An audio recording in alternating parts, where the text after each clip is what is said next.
Salut à vous. Dans cette vidéo, nous allons faire la réduction de la matrice A, c'est-à-dire soit nous allons diagonaliser ou nous allons trigonaliser. Donc, on va commencer par déterminer le prénom caractéristique. PA de lambda est égal à déterminant de la matrice A moins lambda I3. Donc, on va recopier, non, c'est sous forme de déterminant. Okay. Voilà. On va recopier la matrice A en faisant moins lambda sur la diagonale.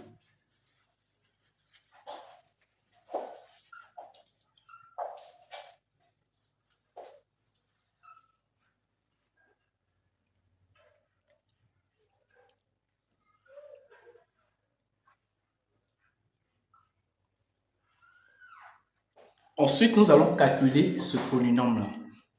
Donc, ici, on n'a pas besoin de trop chercher. Qu'est-ce qu'on remarque? Stop d'abord. On remarque ici que voilà les éléments de la diagonale ici. Et qu'est-ce que nous constatons? Nous constatons que 2 moins lambda est un élément de la diagonale, étant le seul élément non nul sur sa diagonale. Donc, nous pouvons barrer comme ça et barrer comme cela.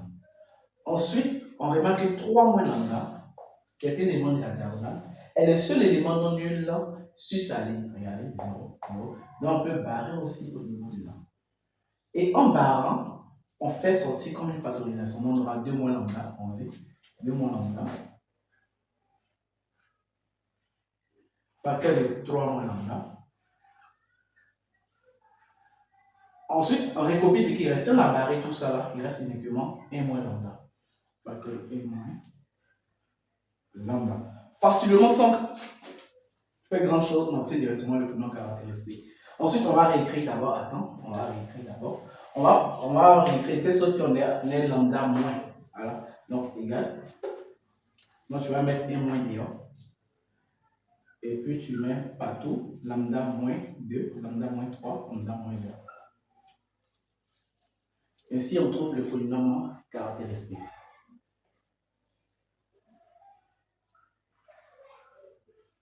Donc, tu mets P de A de lambda et puis tu encadres.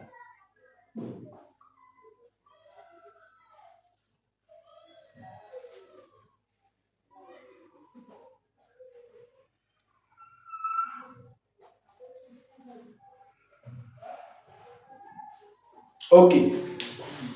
On poursuit. Après le polynôme caractéristique, on détermine les différentes valeurs propres et on donne le spectre de la matrice. Donc, valeur propre et spectre de la matrice A. Donc, valeur propre et spectre.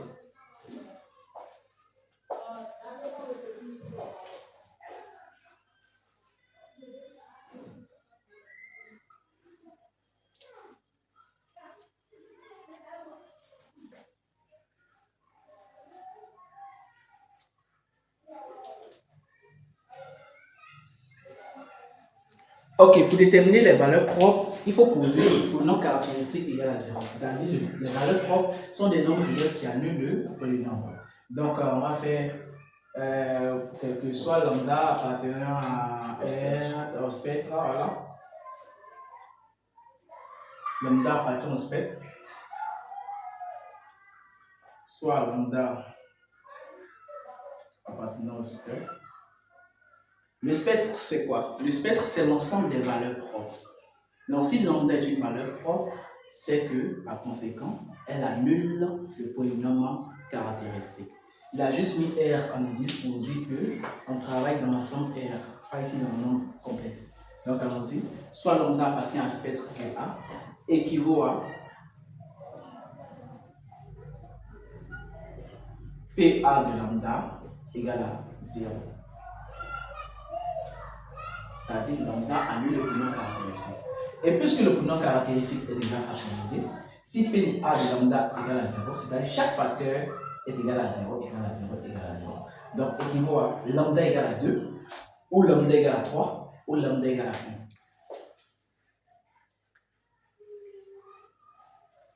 Donc, on va faire ça doucement, on va faire la ligne. Donc, tu vas mettre c'est bon. Tu réécris ça ici. Là, c'est la condition, c'est comme si c'est la définition, on a rappelé la propriété. Donc, tu reviens ça encore à la ligne. PA de lambda égale à 0 équivaut à, là tu mets tout maintenant sur la ligne, lambda égale à 2, lambda égale à 3, voilà, lambda égale à 2, lambda égale à 3, lambda égale à 1. Voilà. Voilà nos différentes valeurs. Bon. Ensuite, nous donnons le spectre. Avant de donner le spectre, on peut préciser la multiplicité algébrique. Ici, la puissance ici c'est 1. Ici, la puissance c'est 1. La puissance c'est 1. Chaque facteur est de puissance 1. Donc, la multiplicité algébrique de chaque valeur propre est égale à 1. Donc, multiplicité algébrique de lambda égale à 2 égale à 1. Et la multiplicité algébrique de lambda égale à 3 égale à 1. Soit KI. Bon, ça dépend de toi. Soit vous appelez ça MI, le quotient. On peut noter ça KI, mul aussi. KI, l'ordre de la multiplicité algébrique de la valeur propre lambda I.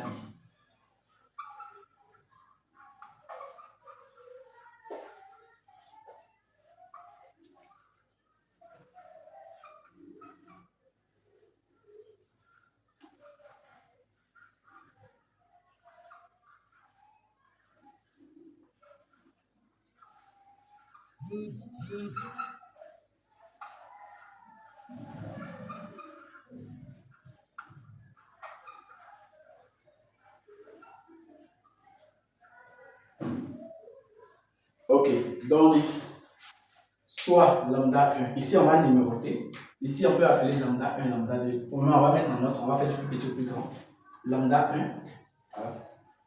Ici on appelle ça lambda 2, lambda 3. C'est juste de manière arbitraire, c'est pas parce qu'il y en a un ici on a mis lambda 1, on a juste respecté l'ordre du plus petit au plus grand, puisque 1 est le plus petit, donc on va appeler lambda 1. Donc ça fait K1, c'est K de lambda 1, K1 sera égal à 1.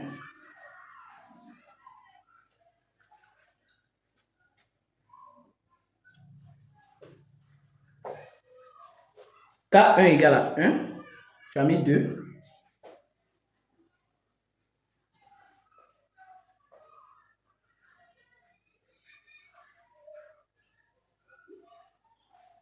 K1 égale à 1, tu as mis 2.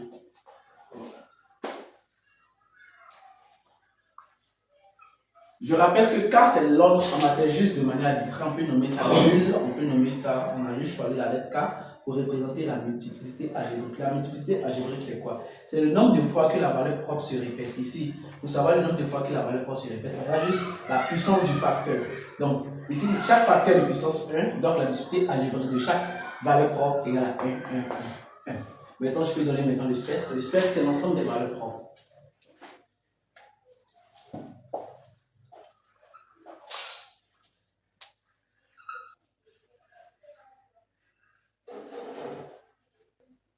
Puisque les valeurs propres, on a 1, 2, 3, donc le spectre est 1, 2, 3. Là, tu peux encadrer aussi le spectre.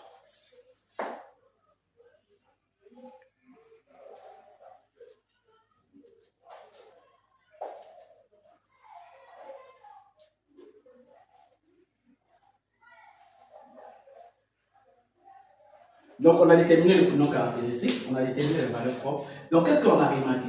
On a remarqué que, donc, à partir de là, on peut conclure que c'est diagonalisable, puisqu'on a trouvé chaque multiplicité algébrique égale à 1. Donc, ici, on met une remarque. Remarque.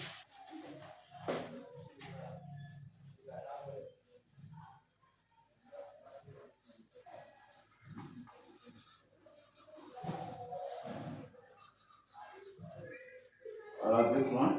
On va dire, dans notre cas, à ce niveau, nous pouvons affirmer que la matrice A est diagonalisable.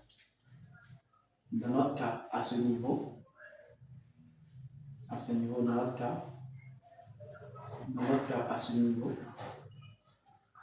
là où nous trouvons, nous pouvons affirmer que la matrice A est une matrice diagonalisable. Dans notre cas, à ce niveau, c'est-à-dire à ce niveau, là où nous trouvons, nous pouvons affirmer que la matrice A est diagonalisable.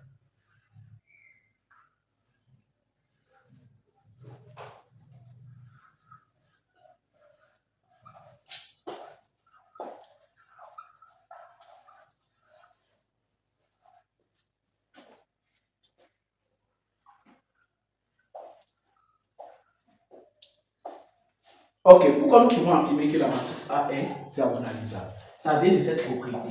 On sait que une matrice est diagonalisable si la multiplicité algébrique est égale à la dimension du sous-espace vectoriel engendré par le vecteur propre.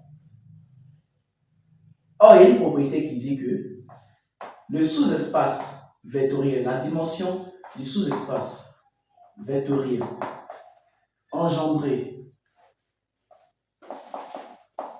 par le vecteur propre est compris entre 1 et l'ordre de la multiplicité algébrique.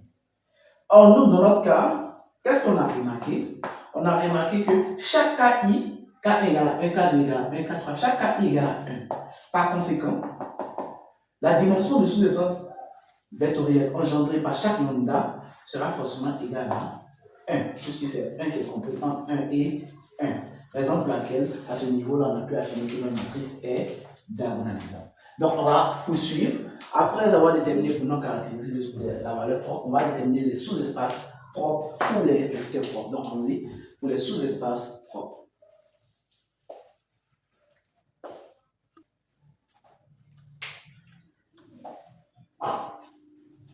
Ok, comment on détermine les sous-espaces propres?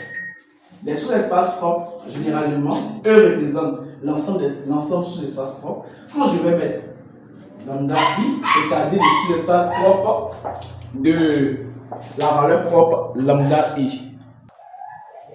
Et on a E de lambda i égale à l'ensemble des vecteurs, on peut noter V comme vecteur, l'ensemble des vecteurs appartenant à R au Q. Pourquoi R au Q? Parce que c'est une matrice d'ordre 3, telle que MV est égal à 0 de R au Q. À quoi correspond MV? On va préciser avec M représente la matrice A moins lambda I3. C'est-à-dire la matrice M obtenue en prenant la matrice A et en faisant moins lambda sur, je vais dire que, sur la diagonale. Ensuite, on va y mettre lambda I ici. Maintenant, à quoi correspond V? V, c'est un vecteur quelconque. On peut noter X, Y, Z ou on peut noter X1, X2, X3. Ça dépend de nous. Monsieur Foumana, vous préférez quelle notation? X, Y, Z. X, Y, Z. X, Y, Z. Donc, voilà de manière générale la formule du sous-espace propre. Dans le sous-espace propre de la valeur propre lambda I est l'ensemble des vecteurs appartenant à R au cube, vérifiant le système MV égale à 0 de R au cube. Sans oublier que M est égal à la matrice A moins lambda I3 et V c'est un vecteur quelconque. Donc on va commencer avec la valeur propre. On a combien de valeurs propres ici? On a 3 valeurs propres. On va commencer avec la valeur propre 1 et puis on va terminer avec la valeur propre 3. Donc on va faire chaque valeur propre. Donc allons-y.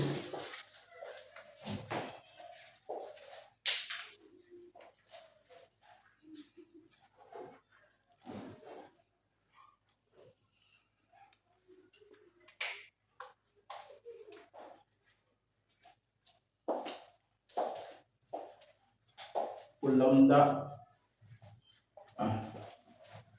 Non, tu mets la formule d'abord. Alors, je mets la formule. Non, ça commence par ça.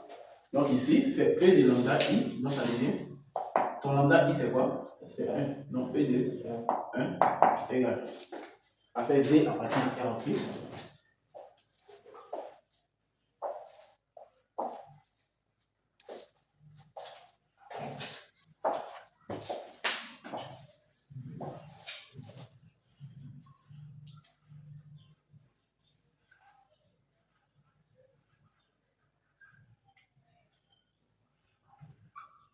Alors maintenant, tu donnes ton V en bas.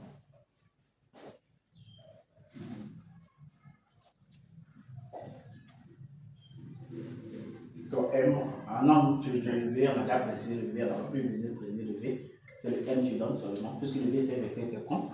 Maintenant, le M égale. En fait, c'est la matrice A. On prend la. Non, je ne sais pas de faire ça.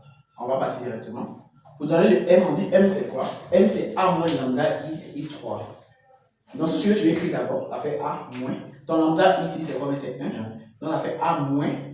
Alors, si on remplace lambda, pousse un peu. Si on remplace lambda I par 1, ça fait A moins I3. A moins I3. Donc, ici, on a combien de I3? Le coefficient I3 ici, c'est quoi? C'est 1. Donc, il faut faire moins 1 si chaque élément de la. On recopie la matrice A, mais en faisant moins 1 sur les éléments de la diagonale. Donc, M serait égal à 1 moins 1, ça fait 0. 0, 2, 2. 3 moins 1, c'est sur la diagonale, ça fait 2. Moins 4. 0, 0. 2 moins 1, ça fait 1. Une fois qu'on a M, on peut donner le système. Donc, allons-y. MV égale à 0 de R occulte équivaut à.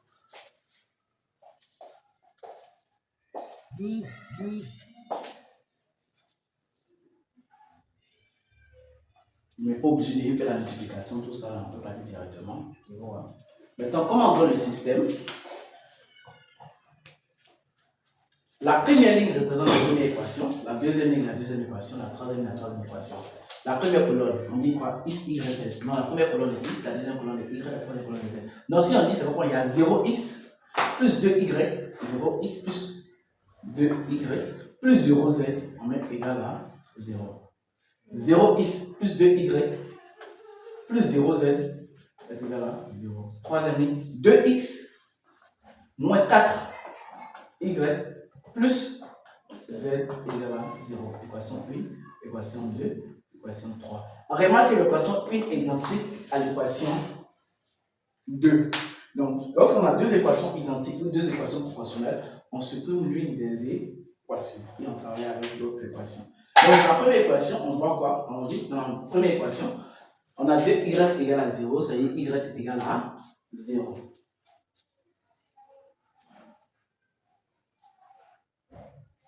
Ok, donc on a trouvé y égale à 0. Donc on va remplacer dans la troisième équation, puisqu'il n'y a pas de deuxième équation. Donc si on remplace y égale à 0, donc c'est tout ça qui est égal à 0. Donc tout ça devient 0. Donc on aura quoi? 2x est égal à 0 plus z est égal à 0. Maintenant, ici, un conseil, il faut toujours tirer celui qui a le coefficient le plus petit. Ici, le coefficient est 2, ici, le coefficient est 1. Donc, il faut tirer z pour ne pas avoir de fraction.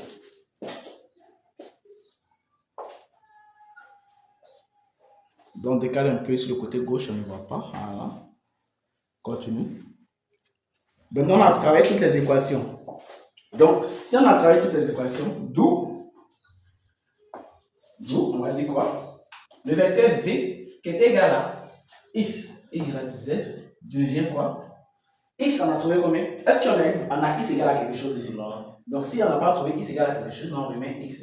Est-ce qu'on a trouvé y égale à quelque chose? Oui, y égale à 0. Est-ce qu'on a trouvé z égale à quelque chose? Z égale à moins 2x.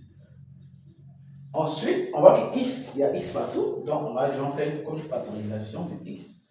On aura ici 1. Ici, on aura 0. Ici, on aura moins 2. Donc, voilà notre vecteur. Maintenant, tu donnes le temps sur l'espace propre sous forme de vecteur.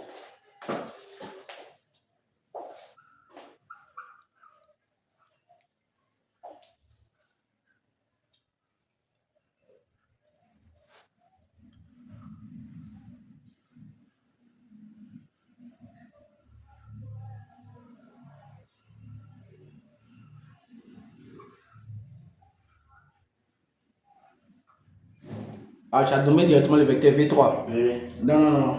Puisque le lambda 1, il faut l'appeler V1 pour respecter l'ordre des choses. C'est si on est dans la trigonalisation, on va changer l'ordre, pour faciliter la chose.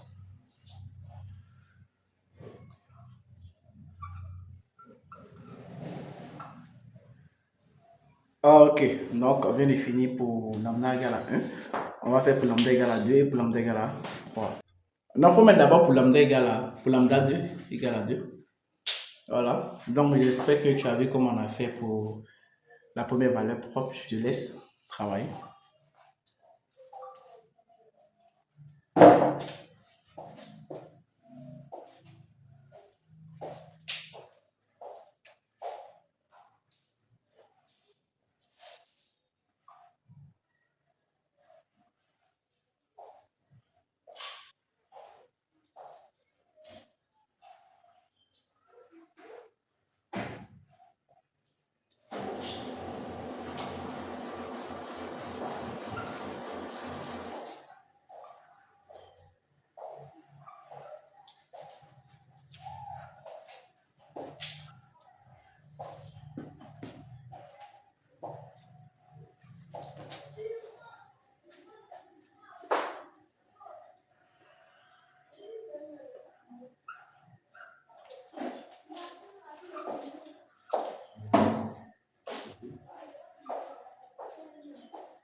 Bon, quand je t'aide rapidement, on va aller rapidement.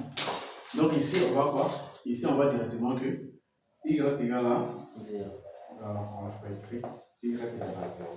Donc si y égale à 0, si on met ici, on place y par 0, là ça devient quoi? Égal à 0. Donc x est égal à 0. Donc là, on a x est égal à 0. Donc si x est égal à 0, y est égal à 0, mais 0, 0, 0 égale à 0, c'est vrai.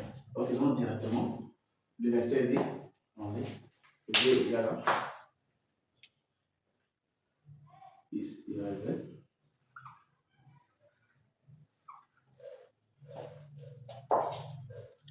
Nos téléspectateurs ne voient pas bien. Tu sais que tu es robuste, tu es costaud. Hein? Tu bats l'écran. Donc, ils en a trouvé 0. Non, ils en a trouvé 0. Donc, ils en a trouvé 0. Y en a trouvé 0. Il n'y a pas de z dedans. Donc, z reste tel qu'il est. Et on fait sortir z. Donc, tu es le vecteur.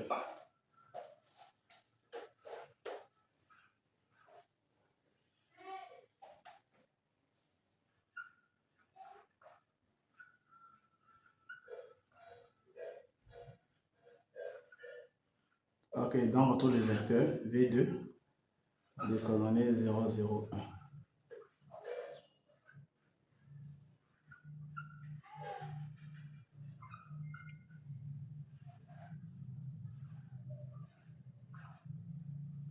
1. Ok, donc allons-y pour lambda 3.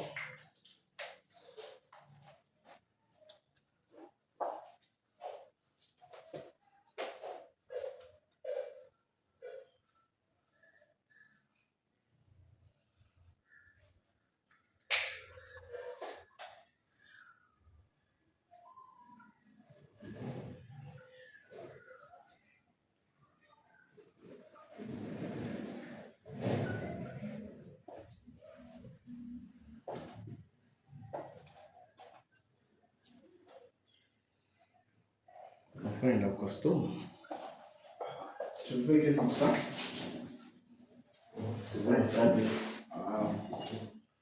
Mais ça doit être difficile. Nos téléspectateurs doivent pouvoir voir, puisque c'est pour eux on fait les vidéos, n'est-ce pas? Oui. Voilà. Donc ici la valeur propre c'est combien? C'est 3. Donc pour donner n, on fait moins 3 si la diagonale. Là ça fait moins 2. Voilà. Ici ça fait moins 3 et ça fait 0. Ici ça fait moins 3, ici ça fait moins 1.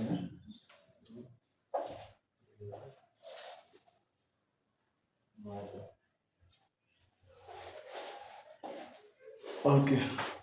Donc on donne le système. Il va nous donner un système. Donc ici, première équation, on fait moins 2x plus 2y. Il n'y a pas de z égale à 0 directement. Il n'y a pas de deuxième équation, tout est 0. On va directement à la troisième équation. On fait 2x moins 4y plus z égale à 0.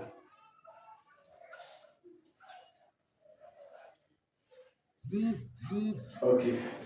Donc ici, on peut tirer l'équation 1, on peut tirer x, mais y, ça dépend de toi. On tire x. Ok. D'accord. L'équation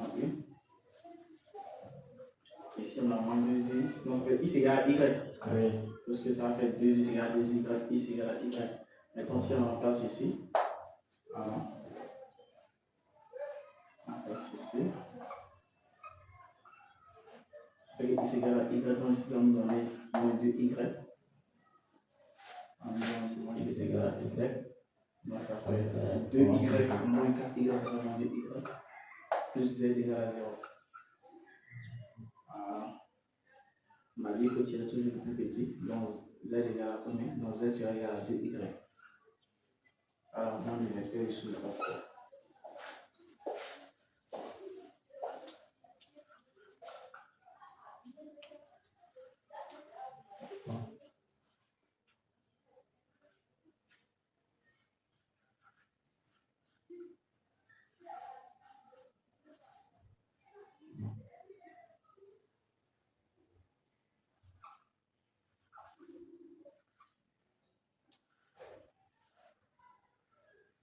Non, c'est pas ça. Ça, c'est quand tu écris ça, comment c'est les vecteurs, c'est pas eux.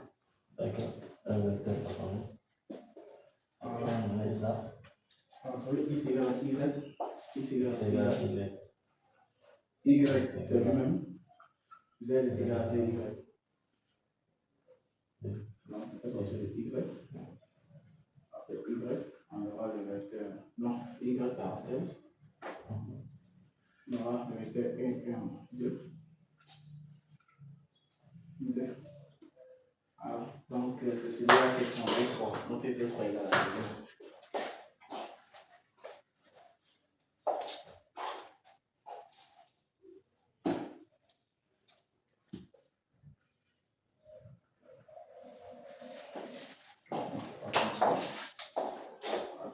Comme ça. Parce que c'est Y à ça. Ok, donc on a trouvé chaque vecteur. On a trouvé le premier vecteur, le deuxième vecteur, le troisième vecteur. Donc après avoir déterminé les sous-espaces propres, on va donner ce qu'on appelle. Après les sous-espaces propres, c'est quoi? Oui. Après les sous-espaces propres, c'est quoi qui vient? Qu'on appelle la matrice de passage. Ensuite, on va donner la formule à étudier. Donc on va effacer tout. On va conserver uniquement les vecteurs et les valeurs propres. Donc là, je peux effacer ça. Voilà. Effacer. Alors, stop d'abord. Voilà. Tu vas donner. Alors, on va prendre ici. Voilà, donc, on a trouvé lambda 1 est égal à 1. Lui, son vecteur était égal à lambda 2 égal à 2. Son vecteur est égal à, tu vas donner ça. Lambda 3 égal à 3. Son vecteur.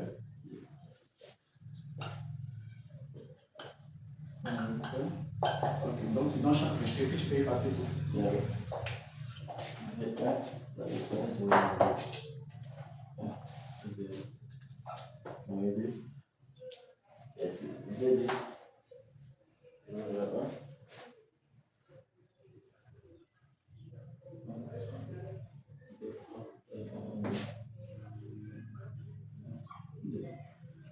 Ok, maintenant on peut effacer tout.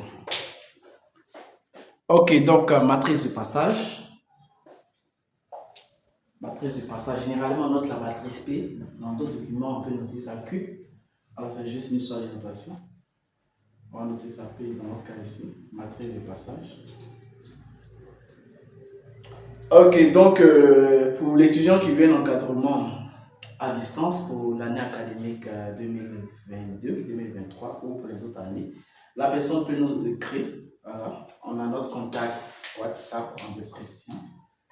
Alors, moi je peux laisser le contact WhatsApp ici. C'est pour ceux qui ne sont pas au Côte d'Ivoire, on ajoute le 225, le plus 225, 07 59 33 5 63. Donc l'encadrement annuel est de 10 000 francs CFA pour cette année en promotion. Donc si tu es en sciences économiques et de gestion, si tu es en licence 1, on t'encadre dans les matières d'économie, mathématiques, statistiques, microéconomie, macroéconomie, algèbre, comptabilité nationale, comptabilité générale, démographie. Pour les étudiants de licence 2, on a l'optimisation, telle que nous sommes en train de faire, les probabilités, les statistiques, les comptabilités générales, la comptabilité analytique, les états de synthèse, tout ce qui est probabilité statistique différentielle, politique, macroéconomie, macro-monétaire, sans oublier mathématiques financières et banque et marché. Okay. Donc, pour donner la matrice de passage P, on fait disposer des vecteurs que nous avons trouvés en colonne. Ensuite, on donne la matrice réduite. On va appeler, puisque la matrice est diagonalisable, on va appeler la matrice D.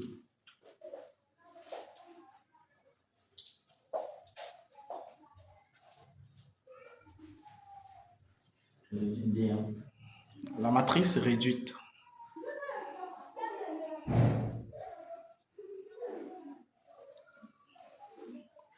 Ok, donc on a suivi l'ordre. On a regardé lambda 1, V1. Donc l'ordre qu'on a disposé ici, ça c'est pour lambda 1, c'est pour lambda 2, c'est pour lambda 3. Donc D serait égal, on va placer l'ordre. Lambda 1, lambda 2, lambda 3. Ensuite l'ordre est posé dans la matrice de passage. Donc D c'est une matrice diagonale où nous trouvons sur la diagonale les valeurs propres 1. Deuxième valeur propre. Troisième valeur propre. Ok, donc après avoir donné la matrice de passage et la matrice réduite, l'étudiant peut faire une vérification. Donc, vérification.